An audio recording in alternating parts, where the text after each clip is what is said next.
Run tiger run என்று ராஜன் வலியில் துடித்தபடி தனது 5 வயது மகன் சர்வேஸ்வரனிடம் கூறினார்.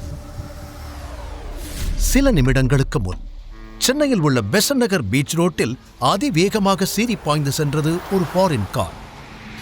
பின்னாலேயே 4-5 பெரிய கார்களில் ரவுடிகள் கையில் ஆயுதங்களோடு துரத்தி வந்தனர்.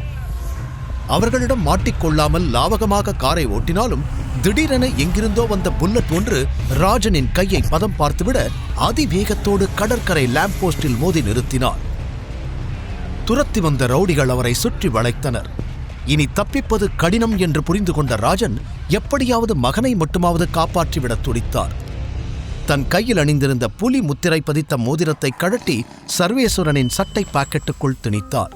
அப்பா போகாதீங்கப்பா, என்னை விட்டு போகாதீங்கப்பா என்று அழுத சர்வாவை கட்டி அணைத்தவர் பின் அழுத்தமாக அவனது நெற்றியில் முத்தமிட்டார். இல்ல டைகர், ஏன் வாழ்க்கையை நான் வாழ்ந்துட்டேன், நீயாவது தப்பிக்கணும், நான் திரும்ப வரலனா அப்பாவை மன்னிச்சிடு என்று கூறிவிட்டு தனது துப்பாக்கியுடன் காரை விட்டு இறங்கியவர் தன்னை சுற்றி வளைத்தவர்களை சுட ஆரம்பித்தார். அப்பா அப்பா ப்ளீஸ் பா, போகாதீங்கப்பா என அழுதபடியே காருக்குள் தவித்தான் சர்வா. துப்பாக்கி சத்தத்திற்கு பயந்து தன் காதை பொத்திக் கொண்டான். அடுத்த சில நொடிகளிலேயே ராணாவின் குண்டுகள் ராஜன் நெஞ்சை துளைக்க மண்ணில் சரிந்து விழுந்தார் ராஜன். சிகாரை எடுத்து பற்ற வைத்தபடி ராணா தன் காலால் ராஜனை மிதிக்க அவரது பார்வை காருக்குள் மறைந்திருந்த சர்வாவை தழுவியது. இந்த துரோகியோட முகத்தை மட்டும் மறந்துடாத டைகர் என்று இறுதியாக சொன்ன ராஜனின் உயிர் பிரிந்தது. அப்பா என்று அலறி அடித்து எழுந்து அமர்ந்தான் சர்வேஸ்வரன்.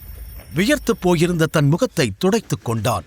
கடந்த 18 வருடங்களாக இதே கனவு அவனை தூங்க விடாமல் துரத்தி வருகிறது. கையில் அணிந்திருந்த அந்த புலி முத்திரை மோதிரத்தை பார்த்தவன் தன் அப்பாவை நினைத்துக் கொண்டான். பின் ஒரு பெருமூச்சோடு வேலைக்கு கிளம்ப தயாரானான். சர்வா என்று அழைக்கப்படும் சர்வேஸ்வரன் சென்னையில் உள்ள ஒரு பிரைவேட் கம்பெனியில் டெலிவரி பாய் வேலை செய்கிறான். 23 வயதிற்கே உரிய சுறுசுறுப்பான நடை, ஃபிட்டான உடல் என பார்ப்பதற்கு வசீகரமாகவே இருப்பான். 18 வயது வரை வடசென்னை காசிமேட்டில் ஒரு அனாதை ஆசிரமத்தில் வளர்ந்தவன் அங்கு சொல்லிக் கொடுக்கப்பட்ட தியானம், யோகா, சிலம்பம், கராத்தே, பாக்ஸிங் என பல ஆரோக்கியமான திறமைகளை நன்றாக கற்றுக்கொண்டான். கடினமான இந்த வாழ்க்கையில் அவனுக்கு இருக்கும் ஒரே ஆறுதல் அவன் காதலி வைஷ்ணவி மட்டும்தான். இன்னைக்கு வைஷ்ணவி பர்த்டே, அவளுக்கு கேக் வாங்கிக்கிட்டு போனா சந்தோஷப்படுவா என்று நேராக ஒரு பேக்கரிக்கு சென்றவன் அங்கு இருந்த ஒரு அழகான கேக்கை பார்த்தான். இது எவ்வளவு? 2000. தனது சட்டை பாக்கெட்டில் இருந்த 100 ரூபாயை பார்த்தவன் அருகில் இருந்த சின்ன சைஸ் பீஸ் கேக்கை பார்த்து இது எவ்வளவு என்று கேட்க, இது ஒரு பீஸ் 50 rupees. ஓகே, இதை 2 பேக் பண்ணுங்க என்றான். கேக்கை வாங்கிக் கொண்டவன் ஆசையோடு வைஷ்ணவியை பார்க்க அவளது அபார்ட்மெண்ட்டுக்கு கிளம்பினான். காலிங் பெல்லை அடித்துவிட்டு ஜன்னல் வழியாக பார்க்க உள்ளே டிஸ்கோ லைட், மியூசிக் சத்தம் என்று பெரிய பார்ட்டி நடப்பது போல தெரிந்தது.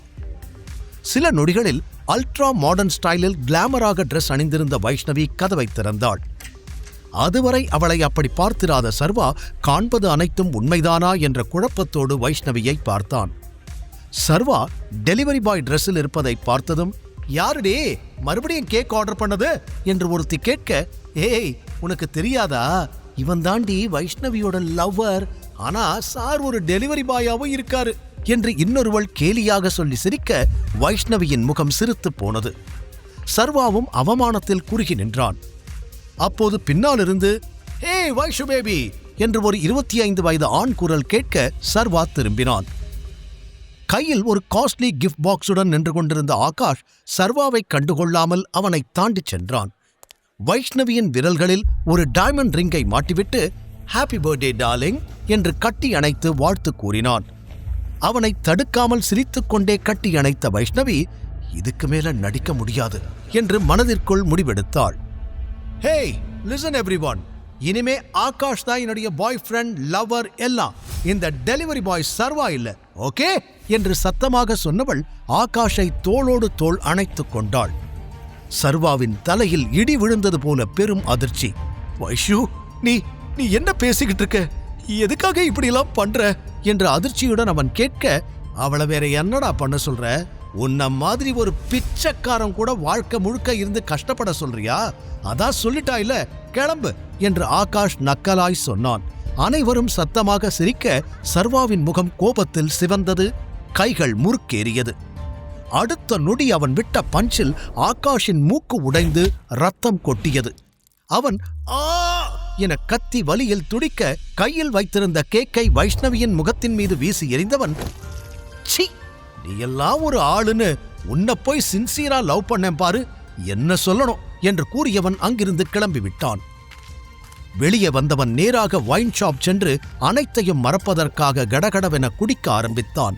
கடைசியாக ரோட்டில் தள்ளாடியபடி நடந்தவன் ஒரு நிலைக்கு மேல் அப்படியே சரிந்து ரோட்டோரமாய் மயங்கி விழுந்தான். அவன் கையில் இருந்த சரக்கு பாட்டில் உருண்டு போய் அந்த ரோட்டின் எதிர்புறம் நின்றிருந்த ஒரு விலை உயர்ந்த காரின் டயரில் மோதி நின்றது. அதற்குள் அமர்ந்து எரிச்சலோடு ஸ்மோக் செய்து கொண்டிருந்தான் தீரஜ்.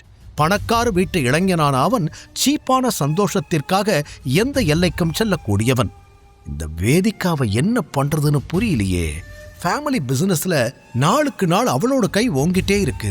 கழவனும் அவளை நம்ப ஆரம்பிச்சிட்டான். என்ன பண்றது என்று தன் சிஸ்டரை பற்றி தீவிரமாக சிந்தித்துக் கொண்டிருந்தவனின் பார்வை ரோட்டோரமாய் கிடந்த சர்வாவின் மீது பட்டது.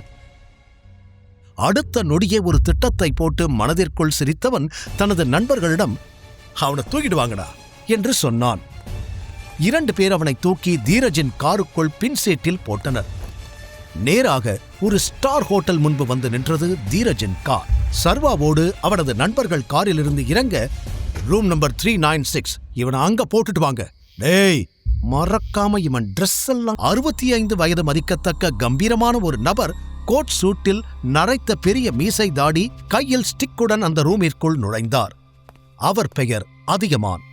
தாத்தா, பாத்தீங்களா இவன் என்ன வேலை பண்ணிருக்கான்னு என்று தீரஜ் ஏத்திவிட கோபத்தோடு வேதிகாவை பார்த்தவர் பளார் என அறைந்தார்.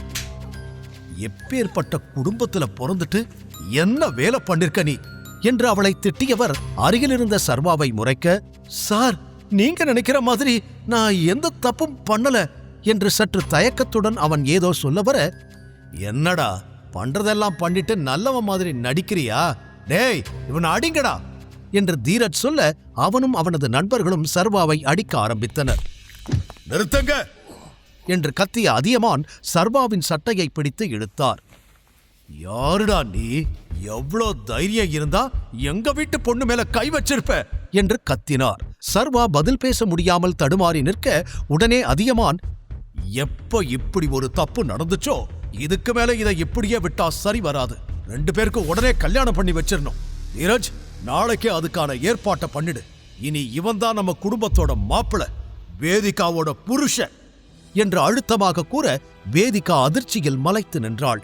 தாத்தா, நீங்க தப்பா புரிஞ்சுக்கிட்டீங்க, நான் சொல்றது கொஞ்சம் கேளுங்க என்று அவள் பதற்றத்துடன் சொல்ல அவளை முறைத்தவர், நீ எதுவும் பேச தேவையில்லை, இவனை கூட்டிட்டு இப்பவே கிளம்பு. சாயங்காலம் விக்ரமனோட பார்ட்டி இருக்கு, அங்க இவன் தான் உன்னுடைய ஃபியான்சேன்னு எல்லாருக்கும் இன்ட்ரோடியூஸ் பண்ணி வைக்கணும் என்று கண்டிப்புடன் சொல்லியவர், நான் சொன்னதை மீறி ஏதாவது நடந்துச்சு அப்புறம் நீ திரும்ப வீட்டுக்குள்ளேயே வர முடியாது என்று மிரட்டிவிட்டு சென்றார். தீரஜும் தன் திட்டம் வெற்றியடைந்த மகிழ்ச்சியில் வேதிகாவை பார்த்து நக்கலாக சிரித்துவிட்டு சென்றான். அடி வாங்கிய சர்வா வலியில் முனகிக் கொண்டிருக்க வேதிகா அவனிடம், யாருடா நீ, ஏன் இப்படி என் வாழ்க்கையை நாசமாக்குற என்று தன் தலையில் கை வைத்து அழ ஆரம்பித்தாள். இதற்கு சர்வாவிடம் எந்த பதிலும் இல்லை. பின் கண்ணீரை துடைத்தவள், உனக்கு என் ஃபேமிலி பத்தி தெரியாது, தாத்தா சொல்லிட்டா அதை மாத்தவே முடியாது, என் தலை எழுத்து இனி உன் கூட தான் ஆயிடுச்சு, கிளம்பி தொலை என்று சர்வாவை தன் காரில் கூட்டிச் சென்று அவன் வீட்டில் இறக்கிவிட்டவள், ரெடியா இரு, ஈவினிங் 5 o'clock நான் வந்து உன்னை பிக்கப் பண்ணிக்கிறேன் என்று கூறியவள் விருட்டென கிளம்பிச் சென்று விட்டாள். அப்போதும் சுற்றி நடப்பது புரியாமல் நின்றிருந்த சர்வா, நான் எப்படி அங்க போனேன், என்னதான் நடந்துச்சு நேத்து நைட்டு என்று தலையை பிடித்துக் கொண்டான். பிறகு, என்ன இருந்தாலும் நான் அப்படி பண்ணிருக்க கூடாது, என்னால ஒரு பொண்ணு வாழ்க்கையே கெட்டு போச்சு என்று தன் மீது கோபப்பட்டு கொண்டவன் குற்ற உணர்ச்சியில் தவித்தான். சரியோ தப்போ, இனி இவ கூட தான் நம்ம லைஃப் என்று முடிவெடுத்தவன் பார்ட்டிக்கு கிளம்ப தயாரானான். சொன்னது போலவே ஈவினிங் 5 o'clock காரில் வந்து அவன் வீட்டு முன்னால் நின்றாள் வேதிகா. அவளது ஸ்கை ப்ளூ ரிச் காஸ்டியூமை பார்த்து மயங்கி போனான் சர்வா. என்ன அழகடா இந்த பொண்ணு, இவளுக்கு இனிமே நான் தான் புருஷனா? தன்னைத்தானே கிள்ளிக் கொண்டவன் தனது அப்பா கொடுத்த புலி முத்திரை கொண்ட மோதிரத்தை சுழற்றியபடி காரில் ஏற வந்தான். தயவு செஞ்சு அதை கழட்டி போடுறியா, பார்க்கவே கேவலமா இருக்கு என்று கூறினாள் வேதிகா. இல்ல, இதுதான் எனக்கு எல்லாமே, இதை கழட்ட முடியாது என்று அவன் ஸ்டபனாக கூறியதும் எரிச்சல் அடைந்தவள் கெட்டன் என்றாள். காருக்குள் நிறைந்திருந்த அவளின் காஸ்ட்லியான யூனிக் பெர்ஃப்யூம் வாசனையும் காகிள்ஸ் அணிந்தபடி அவள் கார் ஓட்டும் ஸ்டைலும் சர்வாவை ரசிக்க வைத்தது. அடுத்த 20 நிமிடங்களுக்கு இருவரும் ஒரு வார்த்தை கூட பேசிக்கொள்ளவில்லை. பார்ட்டி நடக்கும் இடத்திற்கு வந்து சேர்ந்ததும் காரை நிறுத்தியவள் அவனோடு ஒன்றாக உள்ளே சென்றாள். பார்ட்டி நடக்கும் விக்ரமனின் போட்ஸ் கிளப் வில்லா பிரம்மாண்டமாய் அலங்கரிக்கப்பட்டிருந்தது. அனைத்தையும் ஆச்சரியமாய் பார்த்தபடி உள்ளே நுழைந்தான் சர்வா. அப்போது முகத்தில் பிளாஸ்டரோடு அங்கு வந்து நின்றான் அவனின் எக்ஸ் லவ்வர் வைஷ்ணவியின் திடீர் காதலன் ஆகாஷ். சர்வாவின் சட்டையை பிடித்தவன், உனக்கு இங்கென்னடா வேலை என்று மிரட்ட சர்வா அவனை முறைத்தான். ஏய், என்ன பண்ற? இவர் என்னோட ஃபியான்சே, கையை எடு என்று அதட்டலாக சொன்னாள் வேதிகா. அதைக் கேட்டு அங்கிருந்த அனைவருமே அதிர்ச்சியாகினர். சர்வாவும் தன் புருவம் உயர்த்தி சின்ன ஆச்சரியத்துடன் வேதிகாவை பார்த்தான். வாட், உனக்கு என்ன பைத்தியம் பிடிச்சிருக்கா? இவனே ஒரு டெலிவரி பாய், இவனை போய் உன் ஃபியான்சேன்னு சொல்ற என்று அதிர்ச்சியுடன் கேட்டான் ஆகாஷ். ஆனால் வேதிகாவோ அதற்கு பதில் சொல்லாமல் அங்கிருந்து நகர்ந்துவிட, இப்ப நான் யாருன்னு தெரிஞ்சிடுச்சுல, இன்னொரு தடவை தேவையில்லாம என்கிட்ட வம்பிழுத்த வாய உடைச்சிடுவேன் என்று சர்வா ஆகாஷை அடிக்க கைவோங்க அந்த பார்ட்டியை ஹோஸ்ட் செய்யும் விக்ரமன் அங்கு வந்தார். 55 வயதிலும் எலீட் பிசினஸ்மேன் லுக்கில் திடகாத்திரமாக ஸ்டைலாக இருந்தார் விக்ரமன். என்ன பண்றீங்க ரெண்டு பேரும்? இவனை யாருமே இங்க இன்வைட் பண்ணல, திருட்டுத்தனமா உள்ள வர பார்க்கறான் என்று ஆகாஷ் வேகமாக சொல்ல சர்வாவை கூர்ந்து பார்த்தார் விக்ரமன். அவனது முக அமைப்பும் உடல் தோரணையும் அவரை ஒரு நொடி ஆச்சரியத்தில் ஆழ்த்தியது. ஹலோ சார், நான் எந்த பிரச்சனையும் பண்ண வரல. உங்களை பார்த்ததும் இவன் தான் அப்படியே கதையை மாத்தி சொல்றான். முடிஞ்சா இவனை துரத்தி விடுங்க என்று கூறிவிட்டு சர்வா அங்கிருந்து நகர பார்க்க, ஒரு நிமிஷம் என்று அவன் விரலில் இருந்த புலி மோதிரத்தை பிடித்து உற்று பார்த்த விக்ரமனின் முகம் அடுத்த நொடி மாறியது. சில நொடிகள் யோசித்தவர் சர்வாவை நெருங்கி வந்தார். உங்க கூட ஒரு 2 நிமிஷம் நான் தனியா பேசலாமா என்று பவ்யமாக அவர் கேட்க, அவரது பணிவை பார்த்த அனைவருமே புரியாமல் திகைத்து போய் நின்றனர். என்கிட்ட பேசணுமா என்று சர்வாவும் சந்தேகமாக கேட்க, ஆமா, என் கூட கொஞ்சம் வாங்க என்று தனியாக அவரது பிரைவேட் ரூமிற்கு அழைத்துச் சென்றார். உங்க மோதிரத்தை நான் பார்க்கலாமா என்று மோதிரத்தை கையில் வாங்கி அதிலிருந்த புலி முத்திரையும் அதற்கு நடுவில் எழுதியிருந்த டி என்ற எழுத்தையும் பார்த்தவர் மீண்டும் அதிர்ந்து, டைகர் என்று மெல்லிய குரலில் கூறினார். சர்வா அந்த வார்த்தையை கேட்டதும் அவரை சட்டென்று நிமிர்ந்து பார்த்தான். இந்த பேரு என் அப்பாவுக்கு மட்டும்தான் தெரியும், உங்களுக்கு எப்படி என்று சர்வா புரியாமல் கேட்க, கண்கள் கலங்க அவனை பார்த்தவர், 18 வருஷமா உன்னைத்தான் தேடிக்கிட்டு இருக்கேன் டைகர், நீ எங்க ராஜனோட பையன்தானே என்று அவர் கேட்க, சர்வா ஆமா என்று தலையாட்டினான். எமோஷனலாக அவனை கட்டி அணைத்துக் கொண்டவர் வேகமாக ஒரு ஸ்கிரீனை விலக்கினார். ஒரு பெரிய சைஸ் பழைய போட்டோ சுவற்றில் பதிந்திருந்தது. அதில் சர்வாவின் அப்பா ராஜன், விக்ரமன் மற்றும் ராணா மூவரும் இளம் வயதில் நண்பர்களாக சிரித்தபடி நின்று கொண்டிருந்தனர். அதில் தன் அப்பாவை கொன்ற ராணாவின் முகத்தை பார்த்ததும் சர்வா அதிர்ச்சி அடைந்தான்.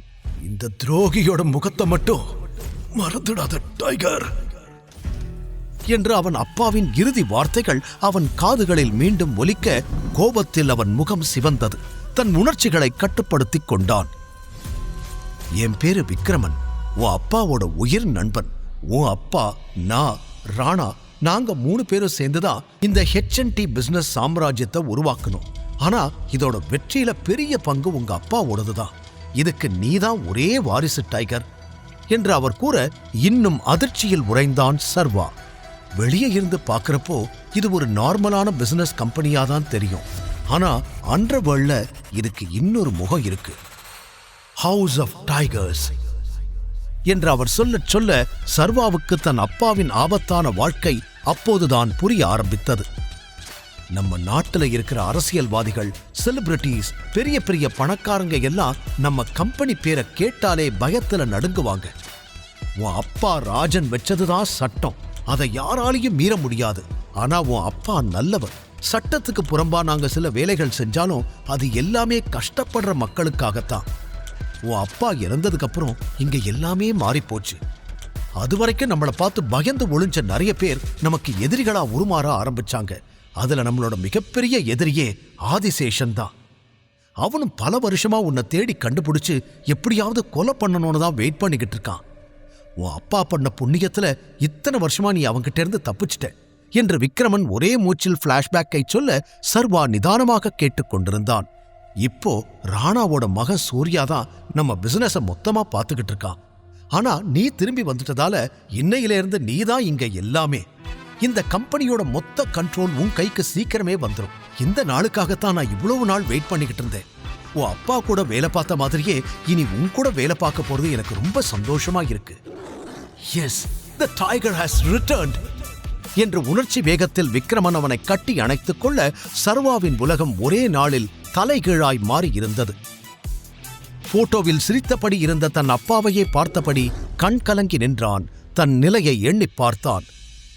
நேற்று வரை அவன் பாக்கெட்டில் 100 ரூபாய்தான் அதிகபட்சமாகவே இருந்தது. ஆனால் இன்று அவன் பல 1000 கோடி மதிப்புள்ள கம்பெனியின் ஓனர். ஆமா, நீங்க எவ்வளவு பெரிய ஆளு, உங்களால ஏன் என்னை கண்டுபிடிக்கவே முடியல?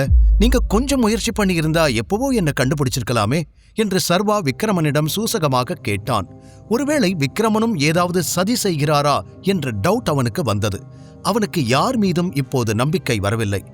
என்ன டைகர் இப்படியெல்லாம் கேட்கிற? உன்னை நாங்க தேடாத நாளே இல்ல. உன்னோட சின்ன வயசு போட்டோ மட்டும்தான் என்கிட்ட இருந்துச்சு. அதை வச்சு உன்னை கண்டுபிடிக்க எவ்வளவோ ட்ரை பண்ணோம், ஆனா முடியல. பரவாயில்ல, இப்ப நீ வரவேண்டிய இடத்துக்கு சரியா வந்துட்ட. நீ உயிரோட இருக்கேன்னு தெரிஞ்சா சூர்யாவும் மத்த டீம் மெம்பர்ஸும் ரொம்ப சந்தோஷப்படுவாங்க என்று விக்ரமன் ஆசையோடு கூற, சூர்யாவின் பெயரை கேட்டதும் சர்வாவின் முகம் இறுகி போனது. ராணா ஒரு துரோகி, அவன் மக சூர்யாவும் அப்படிதான் இருப்பான் என்ற எண்ணத்தில் இருந்தான் சர்வா. இருந்தும் அதையெல்லாம் முகத்தில் காட்டிக்கொள்ளாதவன் தன் வாழ்வில் மறைக்கப்பட்டிருக்கும் பக்கங்களை இன்னும் தெளிவாக தெரிந்து கொள்ள விரும்பினான். டைகர், நீ இல்லாததால இவ்ளோ வருஷம் சூர்யா தலைவனாய் இருந்தான். அதான் நீ வந்துட்டியே, இனி எல்லாத்தையும் மாத்திடலாம், நான் பாத்துக்கிறேன் என்று சொல்லிக்கொண்டு தன் டேபிளுக்கு சென்ற விக்ரமன் ஒரு டிராவை திறந்து தனது செக் புக்கை எடுத்து அதில் ஏதோ எழுத ஆரம்பித்தார். ராணா என் அப்பாவை கொன்னாங்கிறது இவங்க யாருக்குமே தெரியாது போல.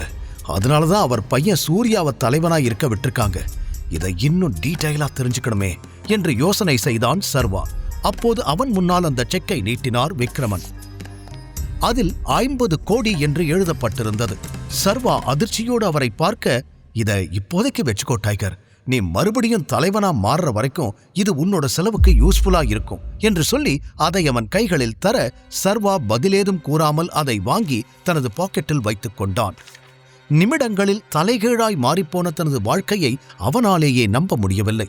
அப்புறம் டைகர், ஒரு முக்கியமான விஷயம், நீ ஹவுஸ் ஆஃப் டைகர்ஸ்க்கு பாஸ் ஆகிற வரைக்கும் உன்னோட ஒரிஜினல் ஐடென்டிட்டி யாருக்குமே தெரிய வேண்டாம். நீ இப்ப எப்படி இருக்கியோ அதே மாதிரியே மெயின்டைன் பண்ணு. நேரம் வரும்போது எல்லாருக்கும் சொல்லலாம் என்று இறுதியாக அவர் கூற, சர்வா சரி என்று தலையாட்டினான். வெளியில் பலர் பல யோசனைகளுடன் இருக்க, வேதிகாதான் இவனை எதுக்காக அங்கிள் கூட்டிட்டு போனாரு, இவனுக்கும் அவருக்கும் என்ன சம்பந்தம் என்று சந்தேகத்தோடு நின்று கொண்டிருந்தாள். அப்போது அவளிடம் வந்த ஆகாஷ், என்ன உன் கூட வந்தவனை பத்தி யோசிச்சுக்கிட்டு இருக்கியா? அவனை விக்ரமன் சார் உள்ள கூட்டிட்டு போய் நல்லா அடி வெளுத்துட்டு இருப்பாருன்னு நினைக்கிறேன் என்று கூறி முடிக்க, உடனே தீரஜும் தன் பங்கிற்கு, சரியா சொன்ன ஆகாஷ், அதுக்குதான் தகுதி தராதரம் தெரிஞ்சு பழகணும்னு சொல்றது. இப்ப பாரு, பாவம் அவன் அல்பாயுசுல சாக போறான் என்று நக்கலாக கூறினான். ஏற்கனவே குழப்பத்தில் இருந்த வேதிகாவிற்கு அவர்கள் பேச பேச பயம் இன்னும் அதிகமானது. உண்மையில் சர்வாவை நினைத்து கவலைப்படுவதா இல்லை கண்டுகொள்ளாமல் இருப்பதா என்று அவளுக்கே புரியவில்லை. கண்டிப்பா அவனோட டெட் பாடி தான் வெளியே வரும், எனக்கு சந்தேகமே இல்லை என்று ஆகாஷ் இறுதியாக சொல்லி முடிக்க, 2 பேரும் வாய மூடுறீங்களா? நீங்க சொல்ற மாதிரி எல்லாம் எதுவும் நடக்காது, உங்க வேலை என்னவோ அதை மட்டும் பாருங்க என்று பற்களை கடித்துக் கொண்டு கூறினாள். இவர்கள் இவ்வாறு பேசிக் கொண்டிருக்கும் போது சர்வா மற்றும் விக்ரமன் இருவரும் கெத்தாக வெளியே வந்தனர். போனபடியே சர்வா திரும்பி வந்திருக்க, வாட் இஸ் திஸ் உள்ள கூட்டிட்டு போனவரு எப்படியே இவன் கைய காலையாவது உடைச்சிருப்பாருன்னு நினைச்சா அப்படியே கூட்டிட்டு வராரு என்று ஆகாஷ் சந்தேகமாக கேட்டுக்கொண்டிருக்க தீரஜ் பார்வை முழுவதும் விக்ரமன் மீது இருந்தது. அவர் முகத்தில் 1000 வாட்ஸ் பல்பு எரிவது போல அத்தனை பொலிவு. ஏதோ தப்பாயிருக்கே என்று தீரஜ் யோசனை செய்த நேரம், அட்டென்ஷன் எவ்ரிவான் என்று கூட்டத்தின் கவனத்தை தன் பக்கம் திருப்பினார் விக்ரமன். மீட் சர்வா, ஐ மீன் சர்வேஸ்வரன், என் ஃப்ரெண்டோட என உற்சாகமாய் ஆரம்பித்தவர் தடுமாறிவிட்டு, என்னோட எக்ஸ் டிரைவரோட ஒரே பையன், ரொம்ப ரொம்ப டேலண்டட் என அங்கிருந்த அனைவருக்கும் இன்ட்ரடியூஸ் செய்து வைத்தார். வேதிகா ஆச்சரியமாக பார்த்தாள். அடுத்து அவர் என்ன பேசப் போகிறார் என்பதிலேயே அங்கிருந்த அனைவரது கவனமும் இருந்தது. ஆனால் அதற்கு மேல் எந்த டீடைல்ஸும் சொல்லாதவர், எல்லாரும் பார்ட்டியை என்ஜாய் பண்ணுங்க என்று பார்ட்டியை கவனிக்க ஆரம்பித்தார். ஒரு டிரைவர் பையனுக்கு எதுக்கு இவ்ளோ இம்பார்ட்டன்ஸ், என்னவோ பெரிய ஆளை இன்ட்ரடியூஸ் பண்ற மாதிரி சொல்லிட்டு போறாரு என்று ஆகாஷ் கேட்க தீரஜுக்கும் கூட அதே சந்தேகம் இருந்தது. ஆனால் சர்வா இவர்கள் இருவரையும் கண்டுகொள்ளவே இல்லை. அவன் மனம் முழுவதும் அவன் அப்பாவை பற்றியும் ராணா செய்த துரோகத்தை பற்றியும் மட்டுமே சிந்தித்துக் கொண்டிருந்தது. உன்னை உள்ள கூட்டிட்டு போய் விக்ரமன் சார் என்ன பேசினாரு என்று கேட்டபடி அருகில் வந்தான் ஆகாஷ். அவனை நிமிர்ந்து பார்த்த சர்வா, உன்ன மாதிரி லூசு பையன் எவனாவது வந்து கேள்வி கேட்டா பதில் சொல்லாதேன்னு சொல்றதுக்காக தான் கூட்டிட்டு போனாரு என்று பட்டென கூறினான். அதில் கடுப்பாகிய ஆகாஷ், இந்த திமிருக்கு ஒன்னும் குறைச்சல் இல்ல, கண்டிப்பா ஒரு நாள் நீ அனுபவிப்படா என்று கூறிவிட்டு அங்கிருந்து நகர சர்வா அதையெல்லாம் மதிக்கவே இல்லை. அவனது எண்ணங்கள் வேறு எங்கோ இருக்க அதற்கு பிறகு அவனும் வேதிகாவும் பெரிதாக பேசிக்கொள்ளவில்லை. பார்ட்டி முடிந்து சர்வா வேதிகாவின் காரில் ஏறி, ஓகே ஃபர்ஸ்ட் ஏன் வீட்டுக்கு போங்க என்றான். உடனே வேதிகா, ஏய் தாத்தா உன்னை பார்ட்டிக்கு கூட்டிட்டு மட்டும்தான் வர சொன்னாரு, திரும்பிலாம் டிராப் பண்ண முடியாது. நீயே இப்படி இருக்கேனா உன் வீடு எந்த லட்சணத்துல இருக்குமோ அதெல்லாம் என்னால பார்க்க முடியாது. நீ ஏதாவது கால் டாக்ஸி இல்ல ஆட்டோ புடிச்சு போ என்று முகத்தை சுளித்தபடி கூறினாள். அது சர்வாவிற்கு சுருக்கென இருக்க அவளிடம் பேசுவதற்காக திரும்பி அவளை பார்த்து அமர்ந்தவன், ஹலோ வைஃபி என்று அவன் அசால்ட்டாக கூப்பிட அவள் அதிர்ச்சியாகி அவனை பார்த்தாள். இந்த பார்ட்டியில என்ன ஃபியான்சேன்னு தானே எல்லார்கிட்டையும் சொன்ன, அப்ப நாவும் ஃபியூச்சர் ஹஸ்பண்ட் தானே, நாளைக்கே நமக்கு கல்யாணம் ஆகலாம், கொஞ்ச நாள்ல புள்ளையே கூட பெத்துக்கலாம், அப்போ புருஷ வீட்டுல தானே பொண்டாட்டி வந்து இருக்கணும், அத நீ பார்க்க வேணாமா என்று கெத்தாக அவன் கேட்க, புல்ஷிட், யார் யாருக்கு ஹஸ்பண்ட், ஏதோ ஃப்ராடுத்தனம் பண்ணி என் கூட ஒரு நைட் இருந்துட்டேனா நான் உனக்கு சொந்தம் ஆகிடுவேனா, என் தாத்தா தான் புரியாம ஏதோ பண்ணிக்கிட்டு இருக்காருனா அதையே நீ அட்வான்டேஜா எடுத்துட்டு உன் வேலையெல்லாம் என்கிட்ட காட்டாத, ஸ்டே விதின் யோர் லிமிட்ஸ், இப்பதான் உன் ட்ரூ கலர்ஸ் கொஞ்சம் கொஞ்சமா வெளியே தெரியுது என்று பொரிந்து தள்ளியவள் மூச்சு வாங்கினாள். சர்வா அமைதியாக அவளையே பார்த்து கொண்டிருந்தான். ஒரே நைட்ல என் வாழ்க்கையவே கெடுத்துட்டு இப்ப லாஜிக் பேசுறியா, முதல்ல நேத்து நைட் எப்படி என் ரூம்குள்ள வந்த அத சொல்லு என்று அவள் கோபத்தில் கேட்க, அதே கேள்விய நான் உன்கிட்ட கேட்கிறேன், நீதான் என்ன உன் ரூமுக்கு கூட்டிட்டு வந்தியா என்றான் சர்வா அவளை நேருக்கு நேர் பார்த்து. அதை சற்றும் எதிர்பாராத வேதிகா ஒரு நொடி திணறிப் போனாள். பின் சமாளித்துக் கொண்டவள், பண்றதெல்லாம் பண்ணிட்டு என்னையவே கேள்வி கேட்கிறியா, உன்கிட்ட பேசுறதுக்கெல்லாம் எனக்கு டைம் இல்ல, நீ உன் வீட்டுக்கு போ, நான் ஏன் வீட்டுக்கு போறேன், ஒருவேளை ஃபியூச்சர்ல நம்ம ஒன்னா தங்க வேண்டிய நிலைமை வந்தா அப்பவும் நீ தான் என் வீட்டுக்கு வருவ, அங்க என் வீட்டு சர்வன்ஸ் தங்குற இடத்துல இப்பவே உனக்கும் ஒரு பிளேஸ் ரெடி பண்ணி வைக்க சொல்றேன் என்று திமிராக சொன்னாள். அந்த வார்த்தை சர்வாவை ஆழமாக தாக்கியது. ஆனால் அவன் உள்மனது சொன்னது நிச்சயமாக வேதிகாவின் இயல்பான குணம் இது இல்லை என்று. ஆகாஷும் தீரஜும் அவமானப்படுத்தும் போது இவள்தானே அதை தடுத்து காப்பாற்றினாள் என்று மனதுக்குள் அலசி பார்த்தவன் தன்னை சமாதானப்படுத்திக் கொண்டான்.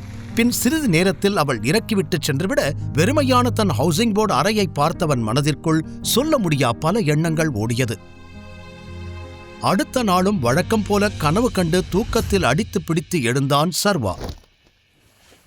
வழக்கமாக தன்னை சமாதானப்படுத்திக் கொள்வதில் அவனுக்கு பல சிரமங்கள் இருக்கும். ஆனால் நேற்று விக்ரமனை சந்தித்த பிறகு பாரங்கள் பாதியாக குறைந்திருக்க, அப்பா நீங்க உருவாக்குன சாம்ராஜ்யம் அப்படியே இருக்கு, அதை என் கைக்கு கொண்டு வரணும், நீங்க ஆசைப்பட்டபடி டைகரா நான் மாறுவேன்பா, இனி அதுதான் என் கோல் என்று தனக்குத்தானே சொல்லிக் கொண்டவன் எழுந்து கிளம்ப ஆரம்பித்தான்.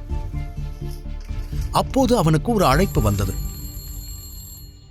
நான் அதிகமான் வேதிகாவோட தாத்தா பேசுறேன், நீ இன்னும் 1 hourல ரெஜிஸ்டர் ஆபீஸ்ல இருக்கணும், புரியுதா, நீ வரல உன்னை எப்படி வர வைக்கணும்னு எனக்கு தெரியும் என்று கோபமாக சொல்லி அழைப்பை துண்டித்தார். வான்னு சொன்னாலே நான் வரப்போறேன், எதுக்கு இவர் இவ்வளோ எனர்ஜியை வேஸ்ட் பண்றாருன்னு தெரியலையே என்று நினைத்து கொண்டவன் கிளம்பினான். ஏற்கனவே இனி வேதிகாவும் அவளது குடும்பத்தினரும் என்ன சொன்னாலும் அதை அப்படியே கேட்க வேண்டும் என முடிவெடுத்து விட்டதால் இதெல்லாம் ஒரு விஷயமாகவே அவனுக்கு தெரியவில்லை. ரெஜிஸ்டர் ஆபீஸில் அதியமான், வேதிகா, தீரஜ் மூவர் மட்டுமே இருக்க சர்வா அங்கு சென்றான். ஃபார்மாலிட்டிஸ் எல்லாம் முடிச்சாச்சு, கையெழுத்து மட்டும் போடு என்று தீரஜ் கூற பதில் எதுவும் பேசாமல் அவர்கள் காட்டிய இடத்தில் கையெழுத்து போட்டான். வேதிகா அவனை எரிச்சலோடு பார்த்தாள். பின் அவளும் கையெழுத்து போட, என்ன கல்யாணம்னு சொன்னாங்க, இவ்வளோ சிம்பிளா பண்ணிட்டாங்க, பொண்ணோட அப்பா அம்மா கூட வரலையே, இவ என்ன டெஸ்ட் டியூப் பேபியா என்று சம்பந்தமில்லாமல் அவன் சிந்தித்துக் கொண்டிருந்தான். இது மட்டும் அவளுக்கு தெரிந்திருந்தால் அங்கேயே அவனை துரத்தி துரத்தி அடித்திருப்பாள். டாக்குமெண்ட்ஸை சரிபார்த்த ரெஜிஸ்டர், எல்லாம் ஓகே சார், இன்னும் 1 வீக்ல மேரேஜ் சர்டிபிகேட் ஆன்லைன்ல எடுத்துக்கலாம் என்று சொல்ல அங்கிருந்து வெளியே வந்த அதியமான், இன்னையிலிருந்து நீங்க 2 பேரும் லீகலா ஹஸ்பண்ட் அண்ட் ஒய்ஃப், இனிமேலாவது ஒழுக்கமா இருங்க என்று இருவரையும் பார்த்து சொன்னவர், சீக்கிரமா இவனை நம்ம வீட்டுக்கு கூட்டிட்டு வர வழிய பாரு, தீரஜ் போகலாம் என்று வேதிகாவிடம் சொல்லிவிட்டு தன் காரில் ஏறி சென்று விட்டார்.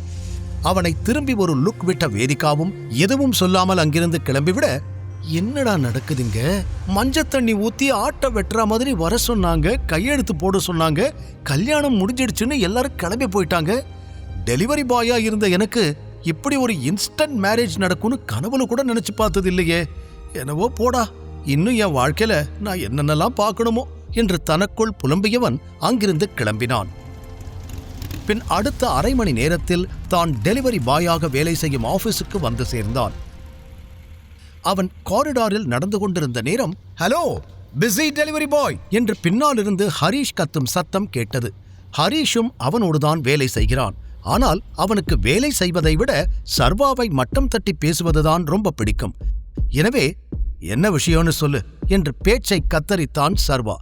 பாஸ் உன்னை கூப்பிடுறாரு, நேத்து இன்ஃபார்ம் பண்ணாம வேலைக்கு லீவ் போட்டுட்ட, அப்புறம் இன்னைக்கும் லேட்டு என்று சொல்ல தன் பாஸின் கேபினுக்கு சென்ற சர்வா, குட் மார்னிங் சார் என்று சொல்ல அவனுக்கு எதிரே பெரிய தொப்பையோடும் சொட்டை தலையோடும் அமர்ந்திருந்த அவன் பாஸ் சர்வாவை ஏளனமாக பார்த்தார். இந்த ஒண்ணுதான் குறைச்சல், நேத்து எதுக்கு லீவ் போட்ட என்று கத்த, சார் மாசத்துக்கு ஒரு தடவை கேஷுவல் லீவ் எடுக்கலாம் இல்ல என்றான் சர்வா நியாயமாகவே. வாய மூடு, இது என்ன உன் அப்பனோட கம்பெனியா என்றவர் எகிற சர்வா அவரை தீயாய் பார்த்தான். என்ன முறைக்கிற, இப்பவே இடத்த காலி பண்ணு, இனிமே உனக்கு இங்க வேலை கிடையாது என்று சொல்ல எப்படியும் தனக்கு இந்த நிலைமை வரும் என்றவன் ஏற்கனவே யூகித்து வைத்திருந்தான்.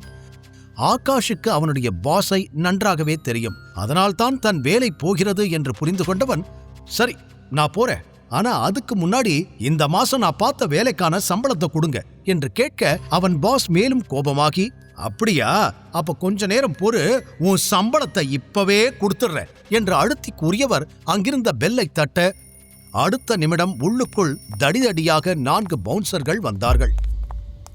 இவனை கழுத்த பிடிச்சு வெளியே தள்ளுங்க என்று கத்தினார். ஆனால் அவர்கள் சர்வாவை தொடும் முன்பே சர்வா ஒருவன் கழுத்தை பிடித்து அங்கிருந்த மேஜையில் மடார் என்று அடிக்க அவனோ ரத்தம் கொட்டிய தலையை பிடித்தபடி கீழே விழுந்தான். அடுத்த சில நொடிகளில் அங்கு ஒரு ஆக்ஷன் அதகளமே அரங்கேறியது. அவனது ஒவ்வொரு அடியிலும் அலறல் சத்தம் எதிரொலித்தது. இன்னொருவனின் கையை பின்னால் திருகிய சர்வா மற்றொருவனை மிதித்து பறக்கவிட 5 நிமிடத்தில் அந்த 4 பவுன்சர்களும் மண்ணை கவ்வி விட்டார்கள்.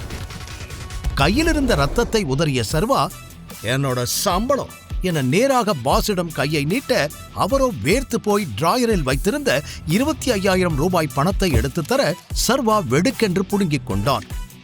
இதை முன்னமே பண்ணிருக்கலாம் இல்ல என்று சொல்லிவிட்டு சர்வா வெளியே செல்லும் முன் மீண்டும் பாஸை பார்த்து, இன்னொரு தடவை என் அப்பாவை பத்தி பேசுன, உன்னை உயிரோட குழி தோண்டி புதைச்சிடுவேன் என்று மிரட்ட இதுவரை சர்வாவின் கோபத்தை பார்த்திராத பாஸ் மிரண்டு போனார். பின் சர்வா வெளியே வர திடீரென்று அவனுக்கு ஒரு அன்னோன் நம்பரிலிருந்து கால் வந்தது. ஹலோ, யாரு என்றவன் விசாரிக்க அந்த பக்கம் விக்ரமன் தான் பேசினார். டைகர், நான் அனுப்புற அட்ரஸ்க்கு இன்னைக்கு நைட் வா என்றார். எதுக்காக அங்கிள்? டைகர், இன்னைக்கு ஒரு முக்கியமான ஆள் கிட்ட உன்னை நான் அறிமுகப்படுத்த போறேன். நம்ம மாஃபியா வேர்ல்டுல அவருக்குன்னு ஒரு பெரிய நேம் இருக்கு. உன்னோட அப்பா நான் அவரெல்லாம் அந்த காலத்துல இருந்தே நல்ல பழக்கம். அவரோட பேரு கரிகாலன். ராஜன் இருந்த வரைக்கும் அவருக்கு கீழே தான் கரிகாலன் இருந்தாரு. இப்போ எங்க டைகர் நீ திரும்பி வந்துட்டேன்னு அவருக்கு தான் முதல்ல தெரியணும். அதனால நீ டின்னருக்கு ஹோட்டல் விஸ்தாராவுக்கு வந்துரு. நான் உனக்கு அட்ரஸ் அனுப்புறேன் என்று சொல்ல சர்வாவோ கரிகாலனின் பெயரை கேட்டவுடன் தனி யோசனையில் நின்று விட்டான். அந்த பெயரை பற்றி யோசிக்கும் பொழுதே சிட்டியில் நடந்த பல மர்மமான கொலைகள்தான் அவனுக்கு முதலில் ஞாபகம் வந்தது. சென்னையில் கரிகாலன் என்ற பெயரை கேட்டாலே பயத்தில் ஒரு மரியாதை வந்து தானாக ஒட்டிக்கொள்ளும். அந்த அளவிற்கு அவருக்கென்று ஒரு இமேஜ் அனைவர் மனதிலும் இருக்கிறது. எனவே அப்படிப்பட்ட பெரிய மனிதரை தான் சந்திக்கப் போகிறோம் என்று யோசித்த பொழுதே சர்வாவுக்கு பின்னந்தலை சிலிர்த்தது. இன்னொரு பக்கம் அதே கரிகாலனுக்குத்தான் வருங்காலத்தில் தான் லீடராகப் போகிறோம் என்ற எண்ணமே அவன் இரத்த ஓட்டத்தை அதிகமாக்கியது. விக்ரமன் உண்மையிலேயே சர்வாவை ஹவுஸ் ஆஃப் டைகர்ஸுக்கு தலைவனாக்க விரும்புகிறாரா, இல்லை இது சர்வாவை சுற்றி விரிக்கப்படும் சூழ்ச்சி வலையா? முழு கதையையும் கேட்டு மகிழ பாக்கெட் FM app டவுன்லோட் செய்யுங்கள். லிங்க் டிஸ்கிரிப்ஷனில் கொடுக்கப்பட்டுள்ளது.